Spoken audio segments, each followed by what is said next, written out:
नमस्कार दोस्तों, हमारे यूट्यूब चैनल फन स्टडी में आपका स्वागत है। आज की वीडियोज़ में लेकर के आए हैं हम पूर्व वैदिक काल की राजनीतिक स्थिति कैसी थी, सामाजिक स्थिति कैसी थी और वहाँ की आर्थिक स्थिति कैसी थी। इसको हम आज अच्छे से जानेंगे क्योंकि इससे काफ़ी ज़्यादा क्वेश्चन पूछे जाते हैं। तो आप लोग आइए और आप सभी को इस गणतंत्रता दिवस की हार्दिक शुभकामनाएं और माँ सरस्वती आप लोगों का ऐसे ही साथ देती रहें और आप लोग एक अच्छे पद पर चयनित होकर के हम लोगों का नाम रोशन करें।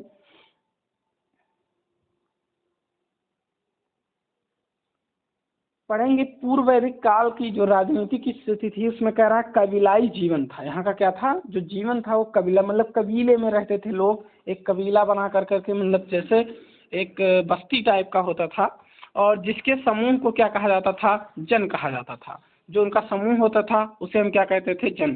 तो ऐसा क्वेश्चन पूछ सकता है कि जो पूर्व वैदिक काल था उसमें कबीलाई जीवन के समूह को क्या कहा जाता था, तो जन। जन को सुचारू रूप से देखने के लिए राजा नियुक्त किए जाते थे। इन राजाओं को केवल सीमित अधिकार ही प्राप्त थे। जो राजा थे उनको क्या था, कुछ ही अधिकार ऐसे थे जो उनको प्राप्त थे। और कह रहा है इसमें कि राजा की सहायता के लिए समिति, सभा और विदत और गढ़ बनाई गई थी। मतलब इसमें 4 कमेटियां होती थी, समिति, सभा, विदत, गढ़। फिर समिति क्या होती थी, तो यह आम सभा होती थी जिसमें स्त्रियां भी हिस्सा लेती थी। अब ऐसे क्वेश्चन पूछे जा सकता है कि पूर्व वैदिक काल में निम्नलिखित में से किसमें स्त्रियां भी हिस्सा लेती थी, तो क्या हो जाएगा, समिति। सभा कुलीनों की संस्था थी। एक क्या थी, कुलीन लोग जो थे वो क्या थे, कुलीन किसे कहते हैं, जो अच्छे कुल में पैदा हुआ हो या फिर हाँ, तो इसमें क्या हो जाता है, सभा होती थी। फिर कह रहा है विदत, इसमें उपज व लूटे सामान का बंटवारा किया जाता था। विदत में क्या किया जाता था, जो लूटा हुआ या उपज का सामान होता था उसमें क्या किया जाता था, बंटवारा किया जाता था। फिर परिवार कुल की सबसे छोटी इकाई थी। परिवार क्या थी, कुल की सबसे छोटी इकाई थी। और पैतृक सत्तात्मक व्यवस्था थी, मतलब वहाँ की जो व्यवस्था थी, जैसे हम लोगों में पैतृक सत्तात्मक है, ऐसे वहाँ भी क्या थी, पैतृक सत्तात्मक थी। और संयुक्त परिवार था। क्या था, अब देखो परिवार 2 टाइप के होते हैं, एकल परिवार, संयुक्त परिवार। संयुक्त परिवार में क्या होते हैं, मतलब जिसमें एक या एक से ज़्यादा मतलब क्या हो, फैमिली, जैसे मान लो माता पिता हैं और उसमें हम उनके बच्चे हैं। तो फिर अगर चाचा चाची भी रहते हैं, दादा दादी भी रहते हैं, तो क्या हो जाता है, संयुक्त परिवार। और स्त्रियों को उपनयन संस्कार एवं शिक्षा का अधिकार था। मतलब वहाँ पर स्त्रियों को भी क्या था, उपनयन संस्कार और शिक्षा का अधिकार था। पुनर्विवाह जो था वो निषेध था। मतलब इसमें थी कि मतलब देवर से शादी करा दी जाती थी और पर बाल विवाह व दहेज प्रथा नहीं थी। मतलब बाल विवाह नहीं होता था और दहेज प्रथा ये सब सारी चीज़ें नहीं थी, लेकिन पुनर्विवाह क्या होता था, वो देवर से शादी करा दी जाती थी। विदुषी महिलाएं उसमें कौन थी, तो गार्गी थी, मैत्रेयी थी, कात्यायनी थी। और शाकाहारी व मांसाहारी दोनों प्रकार के लोग थे। मनोरंजन का साधन होता था पासा व नृत्य और घुड़दौड़। अब आर्थिक स्थिति वहाँ की कैसी थी, तो अर्थव्यवस्था का मुख्य आधार वहाँ पर क्या था, पशुपालन था। गाय को अघन्या कहा जाता था।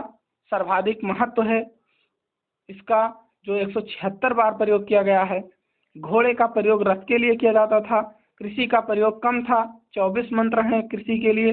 उद्योग भी सीमित था, बढ़ईगिरी, रथ बनाना, यही सब। केवल आंतरिक व्यापार होते थे, मतलब बाह्य व्यापार नहीं होता था। मुद्रा का प्रयोग नहीं मिलता है। मतलब इसमें क्या होता था, तो ऐसे लगता है कि मतलब इसकी आर्थिक स्थिति कुछ कमजोर रही थी। फिर धार्मिक स्थिति, तो यहाँ पर प्रकृति पूजक एवं बहुदेववादी थे। मतलब प्रकृति के पूजक थे एवं बहुदेववादी थे, मतलब बहुत से देवताओं को मानने वाले थे।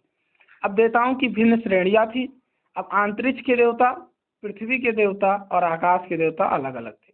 तो इंद्र अंतरिक्ष में थे और फिर अग्नि और सूर्य, ये मतलब अग्नि पृथ्वी और सूर्य आकाश। फिर कह रहा है मारुत, तो अंतरिक्ष के थे, पृथ्वी की ही थी और अरुण भी आकाश का था। ऐसे रुद्र, यहाँ का ये सब चीज़ें पढ़ लेना, इससे पूछ सकता है आप लोगों के क्वेश्चन। और एक लास्ट बचा है इसमें कि कौन कौन था, तो इंद्र तो जो थे वो सबसे प्रमुख देवता थे, जैसे पुरंदर जिनके लिए 250 श्लोक का यूज किया गया है, प्रयोग किया गया है। और अग्नि मध्यस्थ देवता थे, मतलब दो लोगों के बीच का देवता, मतलब किसी को, जैसे मान लो अब हम ही को देख लो, यहाँ पर हम लोग क्या करते हैं, किसी चीज को पहुंचाना होता है, मतलब हमारे पितर हैं या कोई देवी देवता हैं, उनको कुछ चीजें हमें देनी होती है, तो हम क्या करते हैं, मतलब हवन में या कुछ भी डालते हैं, तो अग्नि क्या है, मध्यस्थ देवता, मतलब पहुंचाने का काम करते हैं, तो इन्हें मध्यस्थ देवता कहा गया है। इनके लिए 200 श्लोक हैं।